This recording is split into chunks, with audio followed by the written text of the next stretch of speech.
Hello guys, welcome to my YouTube channel. आज हम सबसे पहले अगर मेरी वीडियो ब्लर दिखे तो उसे हाई क्वालिटी मोड पे करके देखें। सबसे पहले हम देखेंगे आज एमएससी का टॉपिक है ये कंपैरेटिव अकाउंट ऑफ फोनो रिसेप्टर। फोनो रिसेप्टर मीन्स ध्वनिग्राही, मतलब जो ध्वनि को ग्रहण कर रहे हैं वो फोनो रिसेप्टर कहलाते हैं।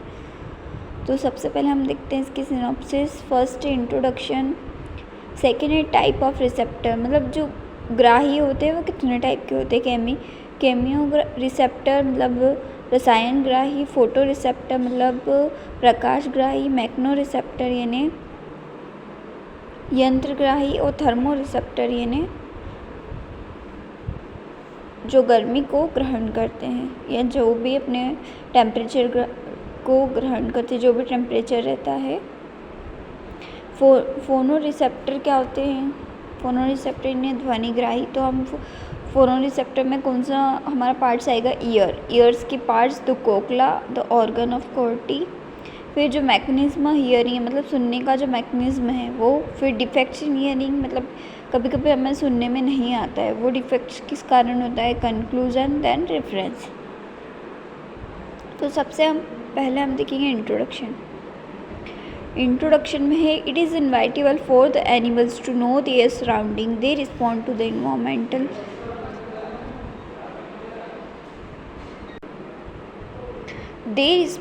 environment change and adjust accordingly. The communication system includes signal receiver और receptor, conducting path और nerves। तो ठीक है, ये हर एनिमल या ह्यूमंस का भी बोले तो हमारे आसपास जो वातावरण है हम उसके अकॉर्डिंग ही रिस्पॉन्ड करते हैं, फिर इसके अकॉर्डिंग चेंज होते हैं हम। फिर जो कम्युनिकेशन सिस्टम है वो एनिमल्स में देखा जाए तो उनका सिग्नल रहता है, जैसे आवाज़ें करना या उनकी स्मेल, उस टाइप से ही रिसीवर रहते हैं। और रिसेप्टर मतलब ग्राही रहते हैं, सिग्नल ग्राही भी रहते हैं, फिर उसी हिसाब से वो अपना रास्ता बनाते हैं। ठीक है, और रिसेप्टर में भी specialise single cell group of cell, when it is a form of single cell it is called sensory cell. अगर ग्राही का स्पेशलाइजेशन सिंगल सेल से तो वो क्या कहलाएगा? Sensory cell. ठीक है,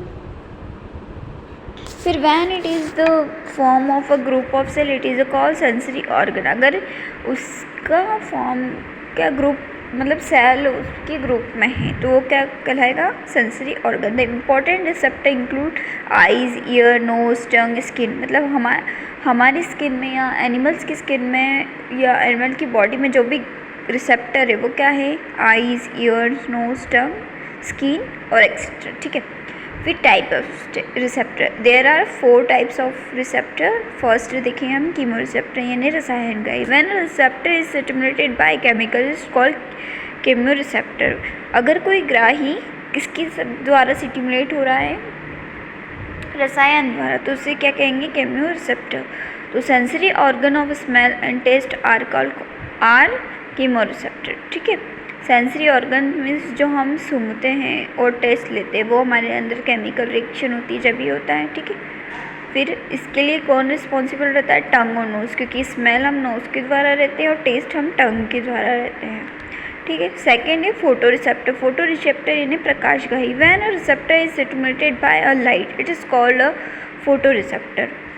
जो ग्राही लाइट के द्वारा स्टिमुलेट होता है उसे क्या कहते हैं? Photo receptor. फोटो रिसेप्टर जैसे आइज़, हम प्रकाश ग्राही किससे कर सकते हैं? सिर्फ आँखों से, तो आँख इस फोटो रिसेप्टर में आ गई। ठीक है, मैग्नो रिसेप्टर यानी यंत्र ग्राही। When a receptor response to a mechanical stimulus यानी कोई यंत्र द्वारा हम ग्रहण करते हैं तो इस कॉल्ड क्या होता है? मैग्नो receptor. The मैग्नो stimulate include sound, touch, pressure, displacement of the body. देखो हमारे अंदर मैकेनिकल चेंज कैसे होते हैं? अगर साउंड किसी म्यूज़िक वगैरह का साउंड सुनाई देता है तो हमारे अंदर ये क्या हो रहा है? मैग्नो रिसेप्टर की प्रोसेस हो रही है। ठीक है, अगर कोई टच कर रहा है तो भी हमें पता लग रहा है।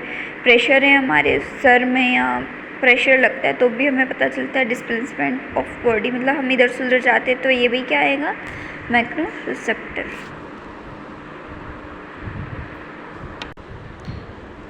देन हम देखेंगे थर्मो रिसेप्टर। थर्मो रिसेप्टर को हम कहें मतलब थर्मो रिसेप्टर से हम क्या करते हैं? टेम्परेचर हमारा जो रहता है उससे क्या बना, थर्मो रिसेप्टर, यानी हम बाहर की ऊष्मा को या बाहर के वातावरण को ग्रहण करते हैं। ठीक है, when a receptor is stimulated by temperature, देखा व्हेन अ रिसेप्टर मीन्स जो भी ग्राही टेम्परेचर के द्वारा स्टिमुलेट होगा उससे क्या कहेंगे हम, थर्मो रिसेप्टर।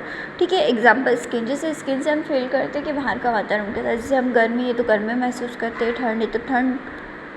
ठीक है, they are classified into 3 type, जो थर्मो रिसेप्टर है उसे 3 टाइप्स में क्लासीफाइड करा है, stereo receptor, proprio receptor, interior receptor. ठीक है, अब हम देखेंगे फोनो रिसेप्टर क्या होता है। फोनो रिसेप्टर यानी ध्वनिग्राही। Phonoreceptor received sound vibration ear are the important phonoreceptor. Phono मतलब ध्वनि यानी क्या करते, ग्रहण करते हैं, ध्वनि को ग्रहण करते हैं और वाइब्रेशन को, मतलब ध्वनि को ग्रहण करने वाले अंग को फोनो रिसेप्टर कहते हैं। और मतलब अपने जो कान है वो क्या है, मोस्ट इम्पॉर्टेंट फोनो रिसेप्टर है।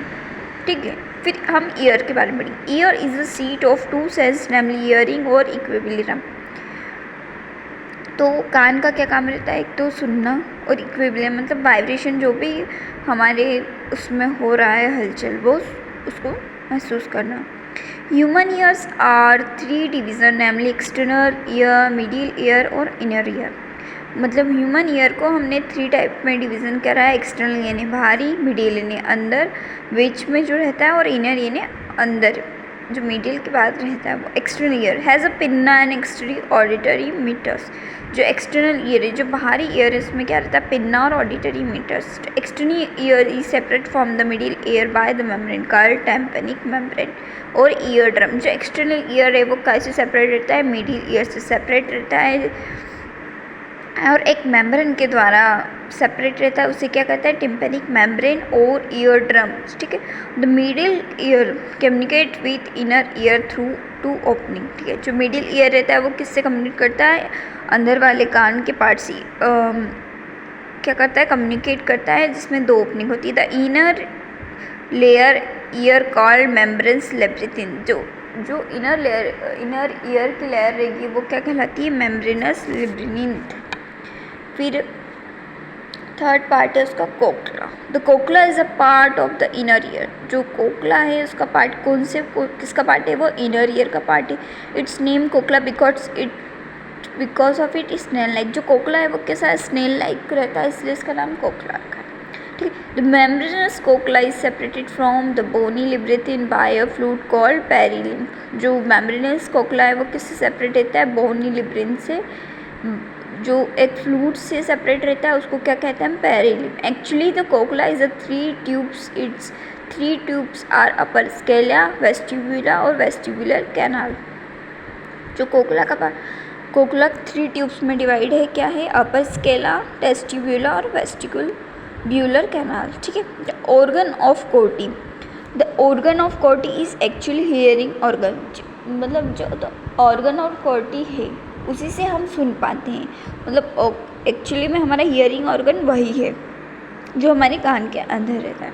It is a complex sensory structure. इसका स्ट्रक्चर के साथ रहता है कॉम्प्लेक्स और sensory. It is located on the vesicular membrane inside the Scala media. जो ये कहाँ पर रहता है, वेसिकुलर मेम्ब्रेन में, जो हमारे स्केला मीडिया में प्रेजेंट रहती है। The organ of कॉर्टी consist of the following structure.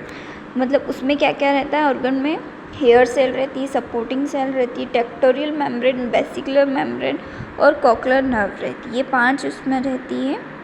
इससे क्या बनता है, ऑर्गन ऑफ कोर्टी। ठीक है, अब देखेंगे मैकेनिज्म ऑफ हियरिंग। तो हियरिंग की प्रोसेस देखो कहाँ से स्टार्ट होती है। ईयर इज़ अ फोनो रिसेप्टर। हमारा कान क्या है, एक ध्वनिग्राही है। इट रिसीव साउंड, वाइब्रेशन और हियरिंग।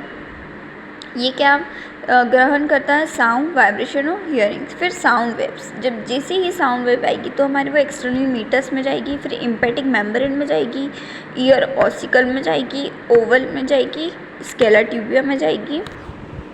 ठीक है, फिर कभी कभी एक्चुअली ऐसा होता है हमको सुनाई नहीं देती, तो उसकी प्रोसेस क्या होती है, स्केला टिम्फा में चली गई वो गलती से, राउंड विंडो, फिर टू आउटसाइड, मतलब हम रिस्पॉन्स नहीं कर पाते। फिर अगर नहीं गई तो स्केला ट्यूबुला में जाएगी, स्केला टेम्पा में जाएगी, वेसिकुलर मेम्ब्रेन, टेक्टोरियल मेम्ब्रेन और hair cell, impulse, auditory nerves, फिर ऑडिटरी कॉर्टेक्स, फिर हमें सुनाई देता है। मतलब इतनी प्रोसेस के बाद हम ठीक से सुन पाते हैं। फिर आएगा defects in hearing. Defects in hearing कैसा होता है, कभी कभी हमको कोई आवाज़ लगाता है पर हम सुन नहीं पाते, तो या फिर कोई जन्मजात से ही बहरा रहता है या सुन नहीं पाता, मतलब उसकी सुनने की क्षमता कम हो जाती है, तो वो किस कारण होते हैं सुन। Defects in hearings leads to deafness, मतलब डिफेक्ट्स इन ईयरिंग क्या है, मतलब सुनने की क्षमता कैसे होती है, बहरेपन से। डिफेक्ट्स इज टू टाइप, जो डिफनेस यानी बहरापन दो टाइप का होता है, द कंडक्टिव डिफनेस और नर्व डिफनेस। कंडक्टिव डिफनेस क्या होता है, this is due to defects in the conduction of sound wave through external ear और middle ear. Some time the ear ossicle are defective and sound can't be transmitted to the inner ear. ठीक है, कभी कभी क्या होता है, conductive deafness में क्या होता है, हमारा जो एक्सटर्नल ईयर है वो मिडिल ईयर और एक्सटर्नल ईयर क्या करते हैं, उस मतलब इनर ईयर तक सिग्नल नहीं पहुंचा सकते, तो सुनाई देता नहीं है फिर, तो वो कौन सा डिफनेस हो गया, कंडक्टिव डिफनेस। फिर nerve deafness, it is due to the loss of function of organ of Corti, मतलब अगर जो हमारे ईयर में कॉर्टी रहती है वो फंक्शन ना कर पाए प्रॉपर या फंक्शन नहीं कर पाती है, तो उससे हम नर्व डिफनेस कहते हैं। It is also due to abnormality in the transmission of impulse by the auditory nerve. इसमें क्या रहता है, एबनॉर्मिलिटी होती है ट्रांसमिशंस के द्वारा जो ऑडिटरी नर्व होता है। कंक्लूजन में हम फोनो रिसेप्टर के बारे में लिख सकते हैं, रेफरेंस में हम एनी बुक और राइटर का नाम लिख सकते हैं, वेबसाइट इसमें नहीं लिख सकते क्योंकि ये अलाउ नहीं होती। अगर आपको अच्छे मार्क्स चाहिए तो आप इसी वे में लिखिए तो ज़्यादा बेटर रहेगा। ठीक है, ये था हमारा आज का टॉपिक फोनो रिसेप्टर। आपको अच्छा लगे तो लाइक करें, अपने मेरे चैनल को सब्सक्राइब करें और अपने दोस्तों को शेयर करें। Thank you.